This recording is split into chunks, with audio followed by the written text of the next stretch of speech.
why did we expand into things like electronics, tools, and kitchen since those businesses are not today profitable? And the answer is that increases our addressable market size, so we can ultimately build a much larger company by entering into those new product categories. And second, while it's true that those new categories, which are only 3 years old, and by the way, electronics, tools, and kitchen is now a $600 million business at Amazon.com, which makes it probably in the top 4 or 5 e-commerce companies anywhere in the world. So that business is growing and growing very rapidly. And it has one of the big advantages it has a huge audience of early adopters, which is why companies like Segway choose us as the exclusive launch platform for products like that, because really early adopters are the kind of people who buy stuff like this. But that business ultimately will be, electronics in particular, in my opinion, will be our largest, most profitable business one day. When you start a new business, there are certain fixed costs that come along with starting that business. And then the business has to reach enough scale so that the profit from the business, the variable profit, can cover those fixed costs. There's no sidestepping that, and it's just a simple investment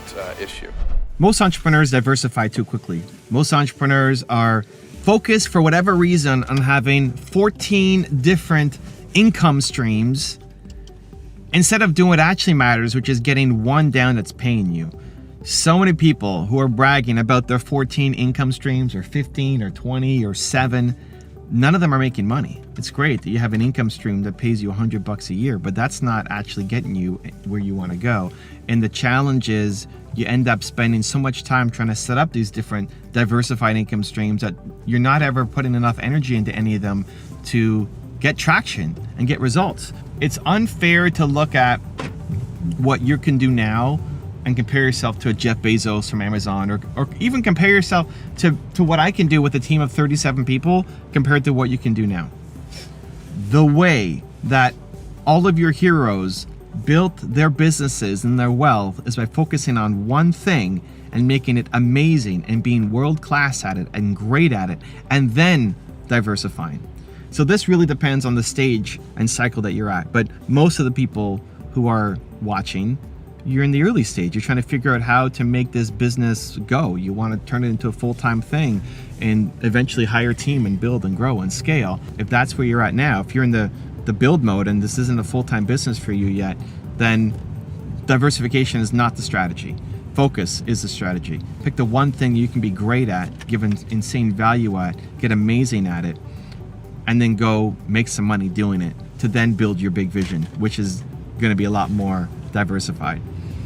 When I look at my business, people ask me, movement makers, well, what should I do? Should I have my YouTube channel, and should I be doing Instagram and doing coaching and books and courses?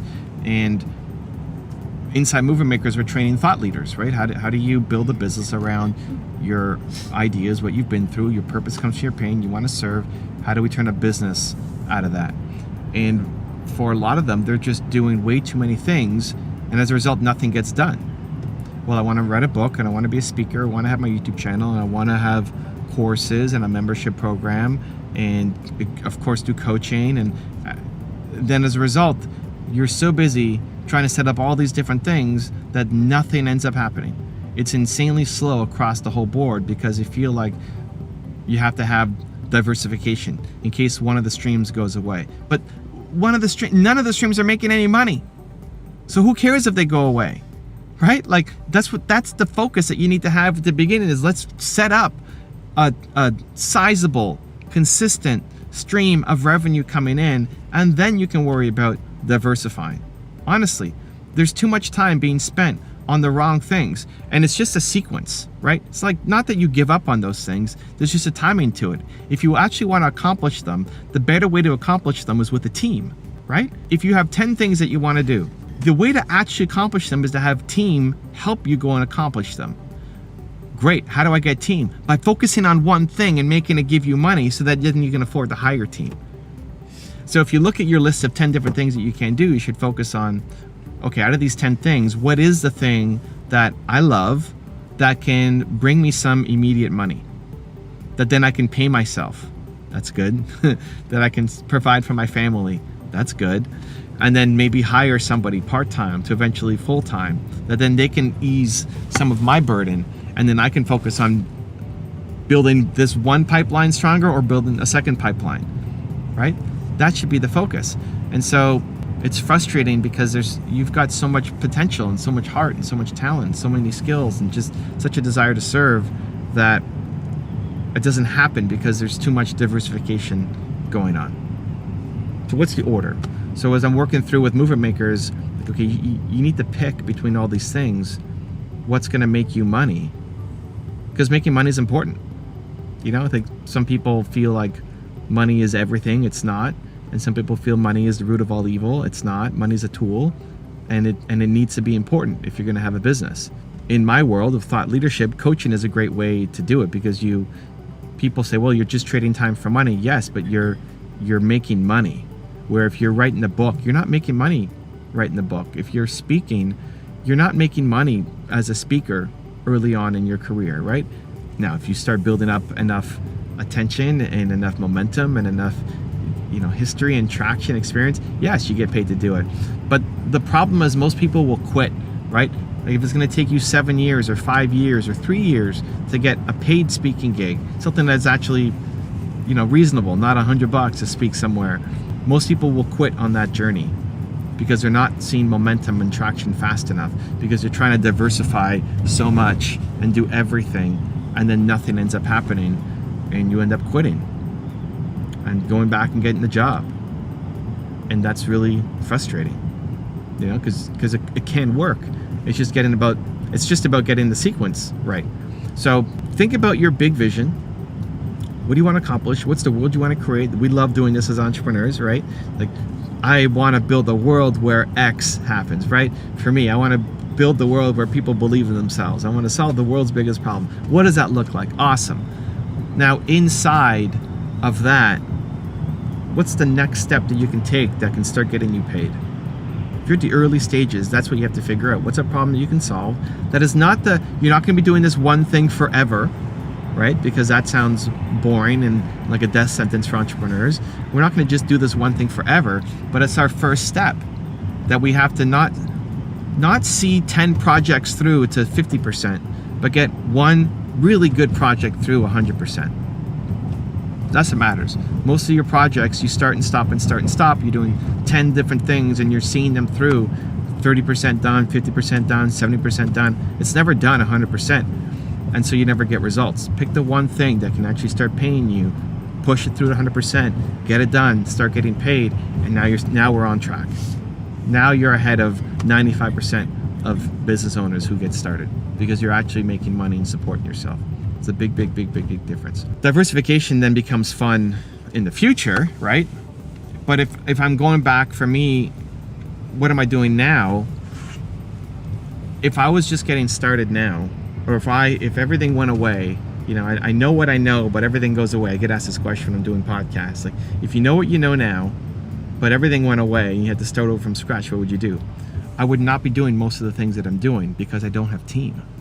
I could not be making as many videos as I do because I don't have team. I would not be doing movement makers. I would not be doing my gaming channel. I would not be doing so many of the things that I'm doing right now that are fun, that bring me joy, that are part of my big mission, but they're not immediately monetizable at the beginning. So I wouldn't be doing those things yet, but I'd have goals and ambitions to go off and do them. And so I think a lot of entrepreneurs get stuck on that. For whatever reason, we've been trained that you need to have so many streams of income. You don't, and you shouldn't at the beginning. You don't diversify at the beginning. It's a terrible move.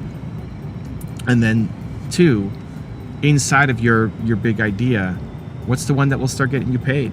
If you could focus on that this year, just imagine on where that takes you, right? Like in the next 12 months, you got to the point where if you're just starting out, you get to the point where you're supporting yourself. You don't have to have a job anymore. You're paying your bills and your family's bills. Maybe hiring somebody part-time, full-time. What a different world that looks like for you versus doing 10 different projects on the side, part-time, never completing any of them. If you're already full-time in your business, even just doubling down on what's working, imagine how much bigger you could be if it's just you or you have one person. Now imagine if you have 10 people working with you on this thing. Often the path to get there is to not add another thing in, but to double down on what's already working and make it bigger and make it better and improve it. Diversification is fun. Don't get me wrong, it's amazing. Diversification is a great risk management strategy, ultimately, but it's usually a terrible idea, especially when you're first getting started in your business. The people who you look up to, look at their early journey, see how they won, see how they got started. They focused. They were hyper-focused. They got amazing at something. They got paid to do it. And then diversification came as they had even more success and more energy, and most importantly, more team to help them do it. Also, to make sure you're actually taking action after watching this video, I've designed a special free worksheet just for this video. The worksheet will highlight all of the lessons learned in this video, as well as pull out our 3 favorite learnings and quotes that will inspire you to actually do something. The worksheet will also give you space to write down what your key takeaways are and your specific plan of action to make sure you're getting results. If you want the worksheet designed specifically for this video, absolutely for free, there's a link in the description below. Go click on it and start building the momentum in your life and your business. I'll see you there. I always tell people, sometimes I get, we'll have a good quarterly conference call or something, and Wall Street will like our quarterly results, and people will stop me and say, congratulations on your quarter, and I say, thank you. But what I'm really thinking is, that quarter was baked 3 years ago. Right now, I'm working on a quarter that's going to reveal itself in 2021 sometime. And that's what you need to be doing. You need to be out sort of, 2 or 3 years in advance. And and then why do I need to make 100 decisions today? If I make like 3 good decisions a day, that's enough. And they should just be as high quality as I can make them. Take pride in your choices, not your gifts. This is something that I think is super important for young people to understand, and for parents to preach to young people. It's really easy for a talented young person to take pride in their gifts. They can say, I'm really athletic, or I'm really smart, or I'm really good at math. And that's fine. You should celebrate your gifts. You should be happy, but you can't be proud of them, because they're gifts after all. They were given to you. What you can be proud of is your choices. How did you decide to use your gifts? Did you study hard? Did you work hard? Did you practice? The people who really excel combine gifts and hard work. And the hard work part is a choice.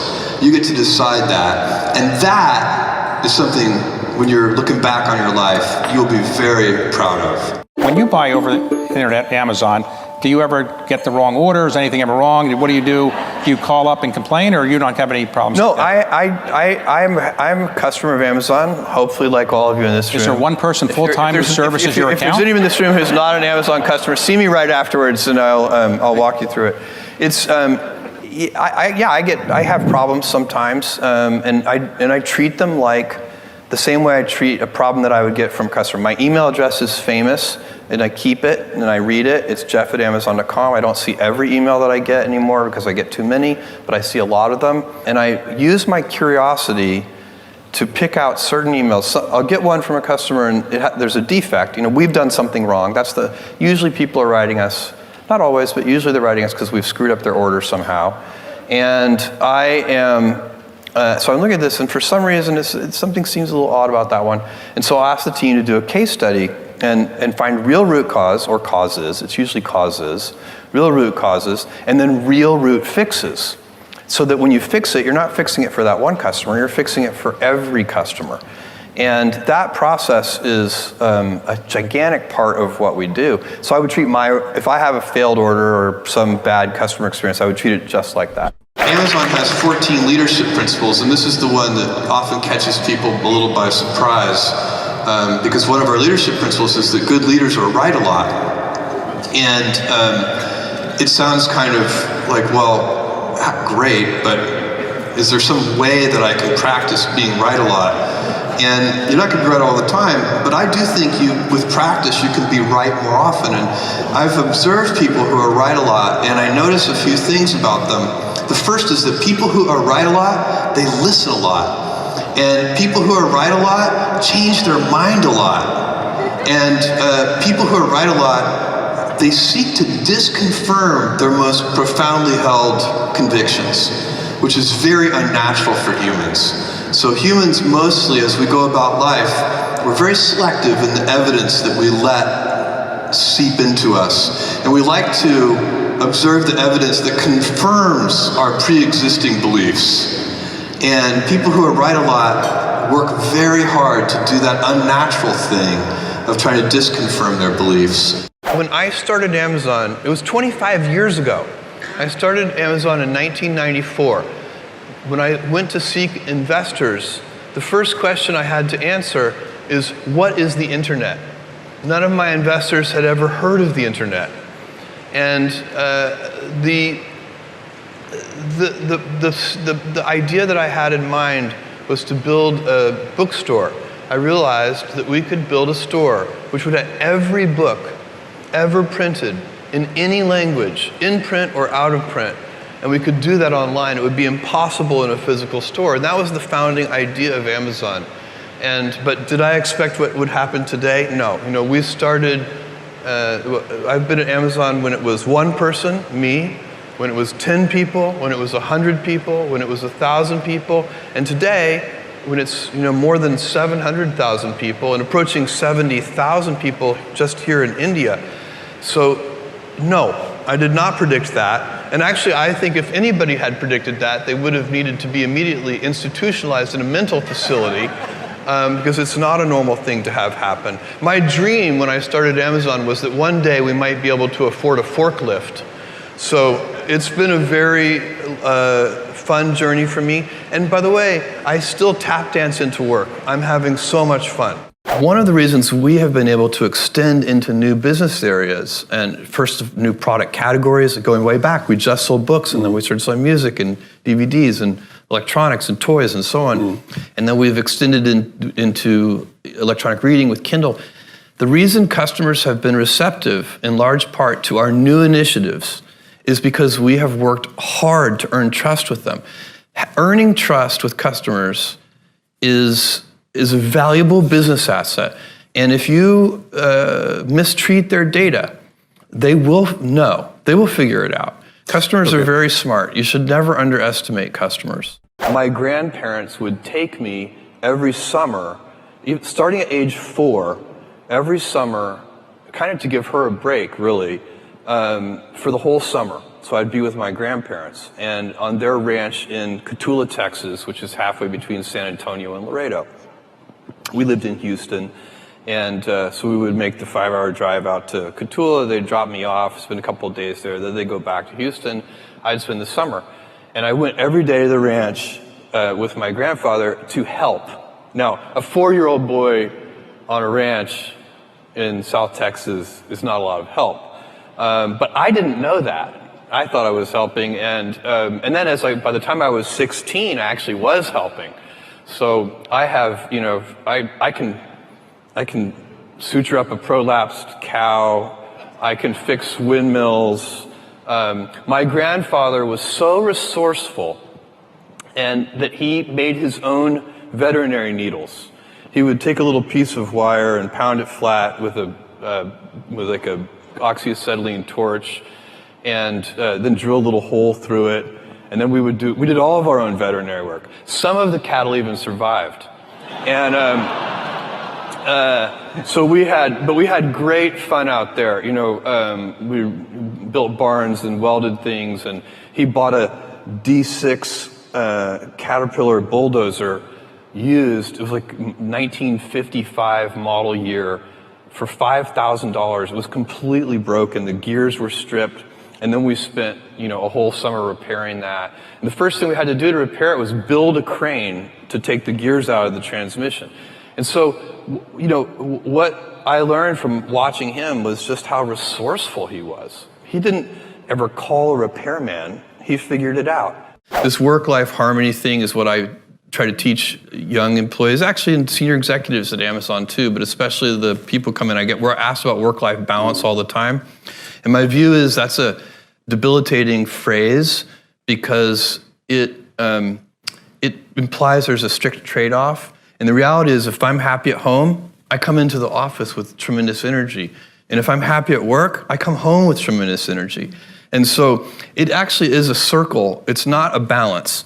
And I think that is worth everybody paying attention to. You never want to be that guy, and we all have a coworker who is that person who, as soon as they come into the meeting, they drain all of the energy out of the room.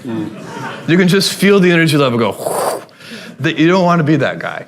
So you want to come into the office and give everybody a kick in their step.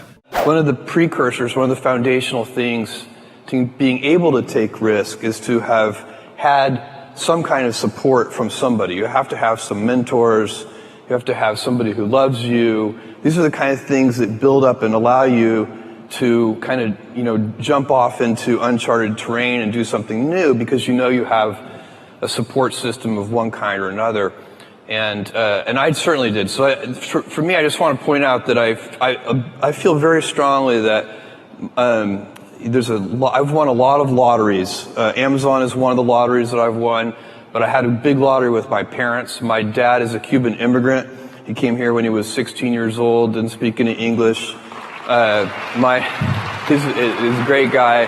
And my mother had me when she was 17 years old. So she was a pregnant 16-year-old in Albuquerque, New Mexico in high school, which was not cool.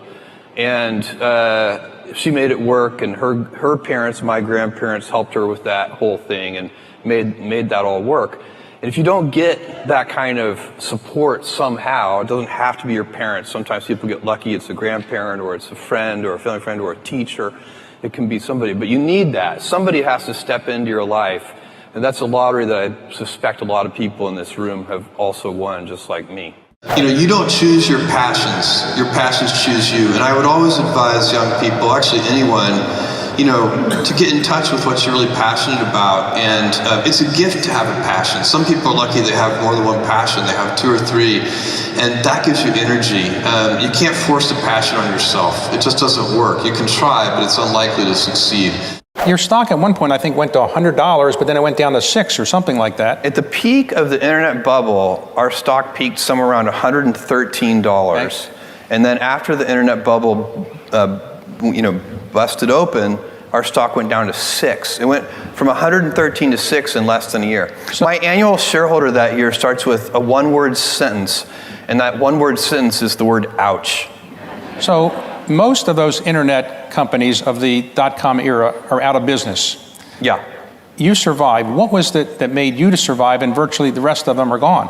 That whole period is very interesting, because the stock is not the company, and the company is not the stock. And so as I watched the stock fall from 113 to 6, I was also watching all of our internal business metrics: number of customers, profit per unit, everything you can imagine, defects, etc. Every single thing about the business was getting better and fast. And so as the stock price was going the wrong way, everything inside the company was going the right way. And we didn't need to go back to the capital markets. We didn't need more money. The only reason, a financial bust like the internet bubble bursting is, makes it really hard to raise money. But, we already had the money we needed. So we just needed to continue to progress. I talk a lot about willingness to be misunderstood. That's a really important thing to have. If you're going to do anything new or different in the world, it is going to be misunderstood, sometimes by well-meaning critics, sometimes by self-interested critics. You'll get all kinds. And it's okay. It's all part of the process. The only way to avoid criticism altogether is to be completely conventional in everything you do. And so how do you respond to the criticism? What do you do? What's the right thing to do? Well, I think the first thing you do is you ask, are the critics right? You listen, you ask, are they right? Or even if they're not completely right, is there some piece of it that's right, that you can be inspired by? And then if you decide, by the way, that the answer is no, that you believe, you have conviction that what you're doing is the right course, then no force in the world should be able to move you. You should have a deep keel. But if you decide that that there is something, then you should change. And I give you an example from the early days of Amazon of one where we refused to change We were small enough that most people didn't pay much attention to us or care about us. I'm taking you way back to like 1995, 1996. We pioneered this thing called customer reviews.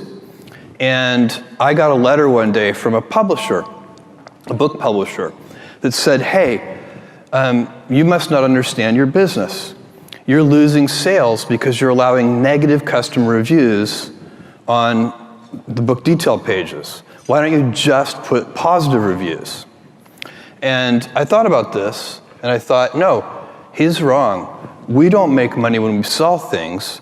We make money when we help people make purchase decisions. It was a different framing. And so, getting to today's news, we listened to our critics, and we decided the framing that we have been using all these years is competitive compensation.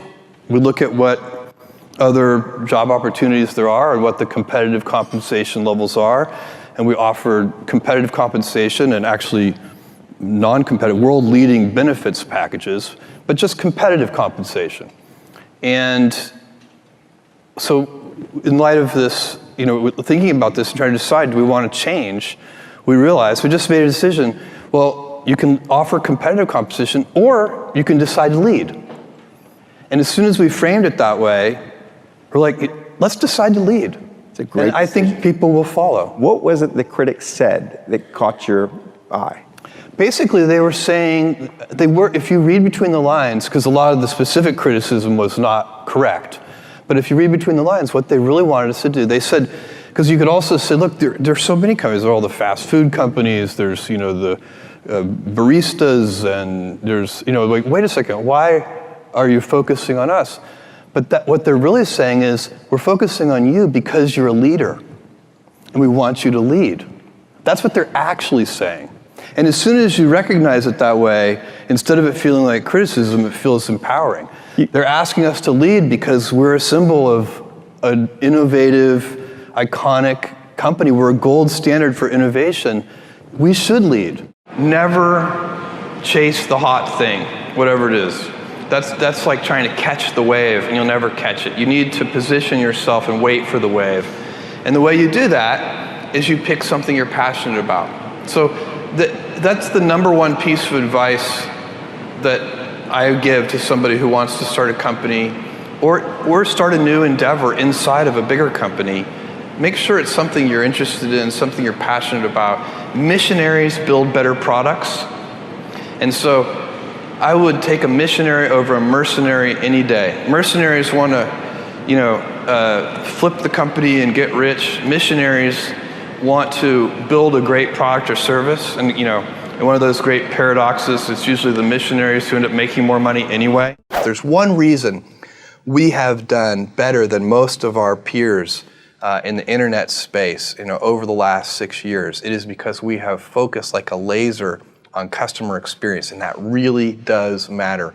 I think in any business, it certainly matters online, where word of mouth is so very, very powerful. If you make a customer unhappy, they won't tell 5 friends, they'll tell 5,000 friends.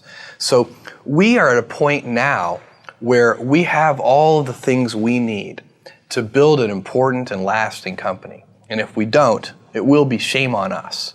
You mentioned that you wanted innovation to inspire this next generation. Why is it important to you? Why is it so important to you personally to make that happen? Well, I think, I was a very lucky kid. I was inspired by invention and self-reliance from a number of different people, and from, even watching the Apollo program as a little boy. And I think when little kids get inspired, you never know what might happen. It's a big deal. And everything about our society gets better over time. I really do believe that. I'm an optimist. The myth of the good old days is usually just that, a myth. We have better medicine than we've ever had before. Everything, all of that is invention. It's people figuring out antibiotics. It's people figuring out new kinds of biomedicines, biotechnology. It's things that have been figured out with the kind of communication that we have, the freedom of speech we have now with the internet. There's so many things that are getting better, and a lot of that is powered by invention. How do we get young people re-engaged with government service?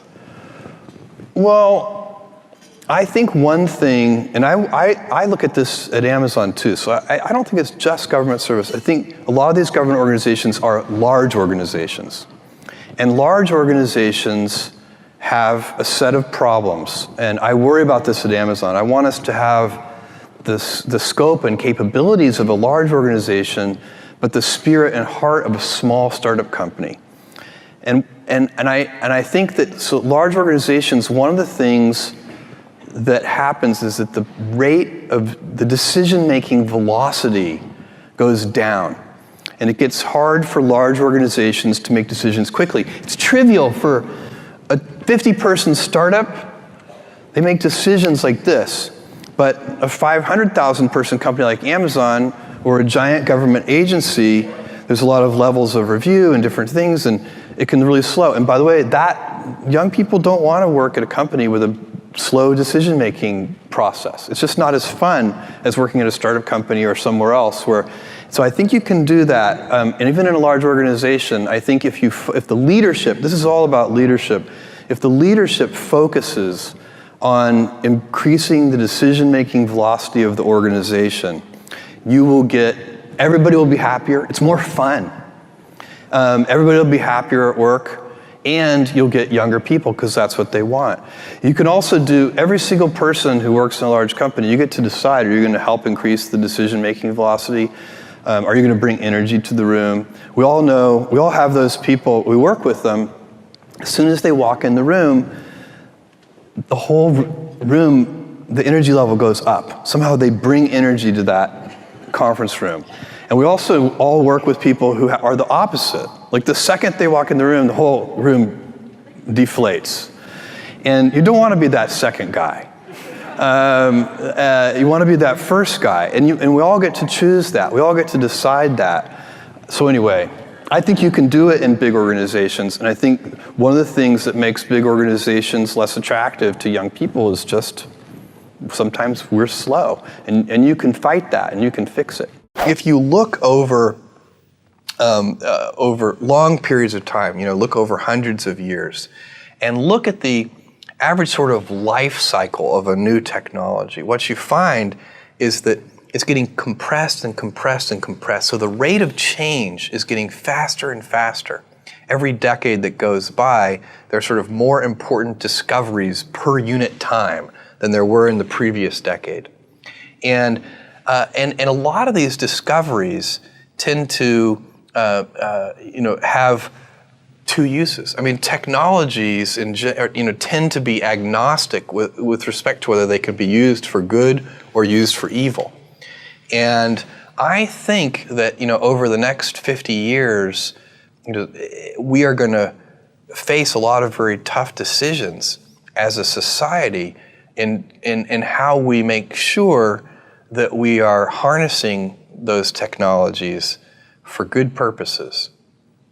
I think liberty, giving people the freedom to, as long as they're not hurting somebody else, do what they want, is super important. I think it's the core essence of the American dream. And I think at times we as a people get confused about it. I mean, I think one of the things that you see come up in various places, and people talk about it under different labels. Sometimes they talk about it as a lack of personal responsibility and other kinds of labels. But what it really is I think people should carefully reread the first part of the Declaration of Independence, because I think sometimes we as a society start to get confused and think that we have a right to happiness. But if you read the Declaration of Independence, it talks about life, liberty, and the pursuit of happiness. Nobody has a right to happiness. You should have a right to pursue it, and I think the core of that is liberty. I think it's the very rare idea that can be done by a single individual. Almost everything that is going to change the world, solve a problem, improve something, these are usually big efforts, and they require a team working together to really get something important done. And that has been the story of Amazon.com. At every step along the way, we've had a team here that is making this work. I mean, I don't know, even at the smallest scale, you have to figure out how to get help from your friends, from your family members, from people that you can hire in those early days. I think without that, it would never work. You need people who, and this is very tricky, you need people who are experts in a certain domain area, because the world is so complex today, it's really hard to invent something if you're not an expert, if you don't have the underlying tools at your disposal and know what's going on. You can't invent something in neurosurgery without knowing something about neurosurgery. It's just going to be very difficult because we're very advanced. And that's true in every field of endeavor. But to really be an inventor, you have to combine that expertise with the beginner's mind. You have to have a certain childlike ability to not be trapped by your expertise. And that fresh look, that beginner's mind, once you're an expert, is unbelievably hard to maintain. But great inventors are always looking. They have a certain divine discontent, and they may have seen something 1,000 times, and still it occurs to them that thing, even though they're accustomed to it, could be improved. And that's, you have to look for people like that. And I also think cultures support that. You can't, even if you're that kind of person, if you're in a culture that doesn't support failure, willingness to fail is critical for invention, willingness to be misunderstood for long periods of time. Most inventions don't really work that well in the beginning. They're clumsy, they're little toddlers, they're always falling and tripping. And so you have to have a culture in your organization that supports this kind of stumbling and wandering. Just because you're wandering doesn't mean you're lost. And that's a really important thing to keep in mind when you're trying to invent. I very frequently get the question, what's going to change in the next 10 years? And that is an interesting question. It's a very common one. I almost never get the question, what's not going to change in the next 10 years? And I submit to you that second question is actually the more important of the two. Because you can build a business strategy around the things that are stable in time. And so as you pointed out, in our retail business, we know that customers want low prices. And I know that's going to be true 10 years from now. They want fast delivery.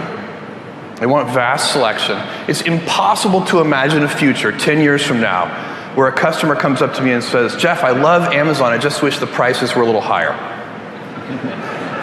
I love Amazon, I just wish you delivered a little more slowly.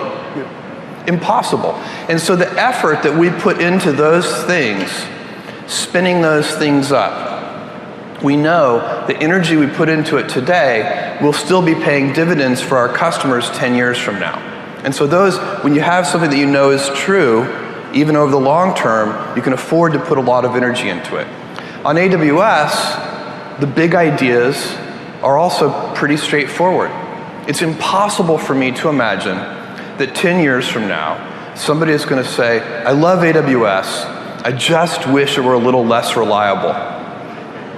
Or I love AWS, I just wish you would raise prices. It should be a little more expensive. Or I love AWS, and I wish you would innovate and improve the APIs at a slightly slower rate.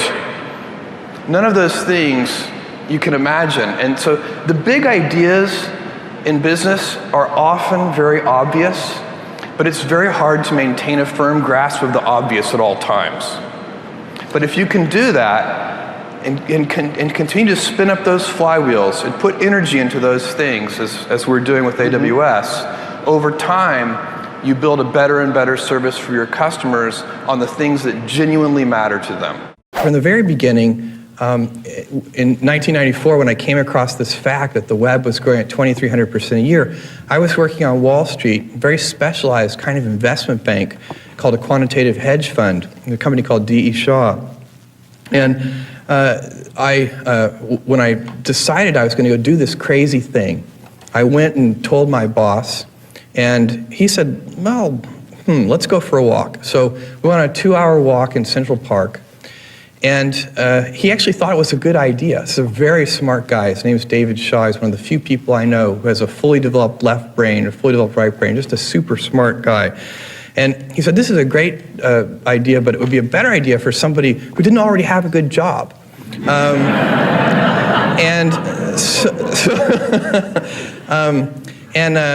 that was actually a compelling argument to me. And so I went away. He convinced me to think about it for 2 more days. And it was very hard to make that decision. And until I found the right framework in which to make the decision. And I think because I know there are a lot of people who are interested in entrepreneurial activities out there, I think this could be useful. It's the right framework for me anyway to make the kind of decision was a regret minimization framework. So I projected myself into the future, and I'm 80 years old, and I'm looking back on my life. What do I want to have done at that point? I want to have minimized all the regrets that I have. And I knew that when I was 80, there was no chance that I would regret having walked away from my 1994 Wall Street bonus or any of that kind of thing. I wouldn't even remember that. But I did think there was a chance that I might regret not having participated somehow in this thing that I thought was going to be very exciting called the internet. And I also knew that if I tried and failed, I wouldn't regret that. So once I thought about it that way, it became incredibly easy to make that decision. There are a couple of other things that are essential for innovation and invention that are not as fun. One of them is you have to have a willingness to fail. You have to have a willingness to be misunderstood for long periods of time. If you do something in a new way, and I don't care what it is, people are initially going to misunderstand it relative to the traditional way. And there'll be well-meaning critics who, genuinely want the best outcome, but they're worried about this new way. And there'll also be, of course, self-interested critics who have a vested interest in the traditional, they have some profit stream tied to the traditional way. But doing things, if you never want to be criticized, for goodness sake, don't do anything new. So it's okay though, if you have a willingness to be misunderstood for long periods of time, if you have a willingness to fail, then what you can do is you can ramp up your rate of experimentation. So successful invention is inventions that customers care about. It's actually relatively easy to invent new things that customers don't care about. But successful invention, if you want to do a lot of that, you basically have to increase your rate of experimentation. And that you can think of as a process. How do you go about organizing your systems, your people, all of your assets, your own daily life and how you spend time? How do you organize those things to increase your rate of experimentation? Because not all of your experiments are going to work. Just find something that you're passionate about. I would definitely, on the career advice side, the most important thing about your first job out of school is to pick a place where you think where your learning per unit time is going to be very high. You can optimize for a bunch of variables, and it can get very confusing. Where is the location?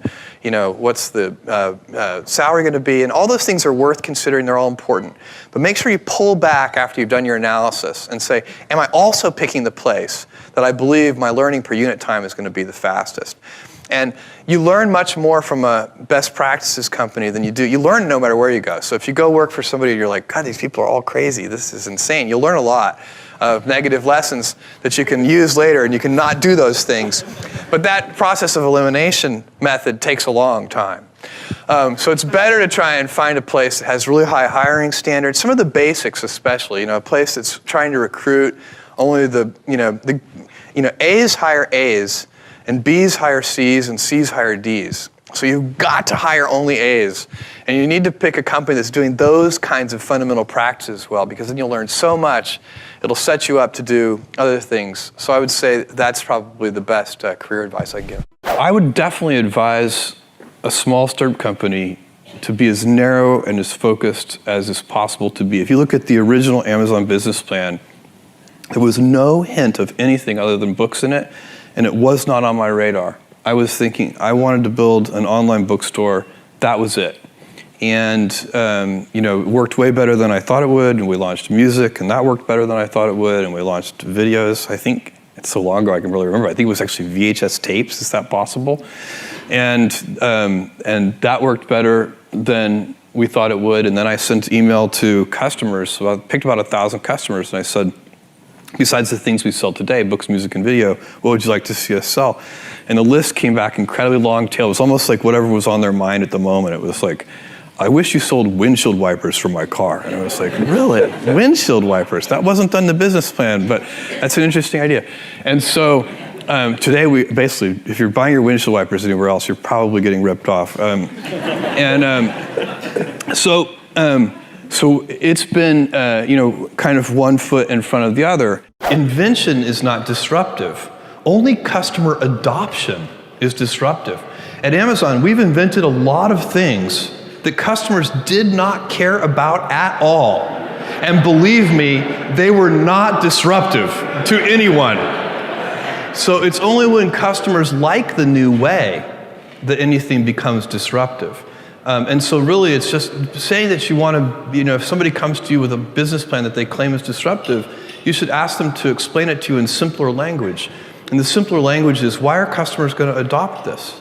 Why are they going to like it? Why is it better than the traditional way? It's definitely about leaning into the future. And so when you look at the kinds of things that you want to be able to do with your voice, it changes for those of you who have used an Echo, the fact that it's always on, that you never have to charge it, it's always sitting there ready in your kitchen or your bedroom or wherever you put it, the fact that you can talk to it in a natural way removes a lot of barriers, a lot of friction, a lot of little tiny pieces of friction to be able to do things, to ask what the weather is. It's easier than taking your phone out of your pocket.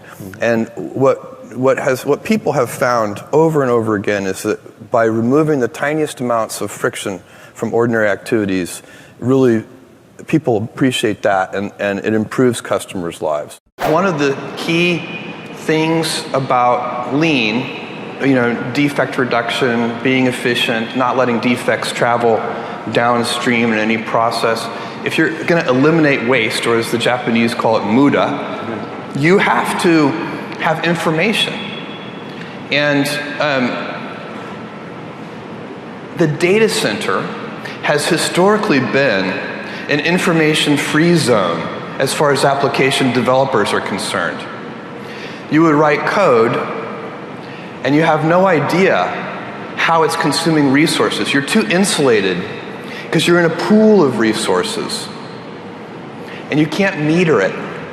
One of the biggest, still unappreciated benefits of AWS is that application developers get a real sense of which inner loop is driving all the cost. Yeah. And that's a big deal.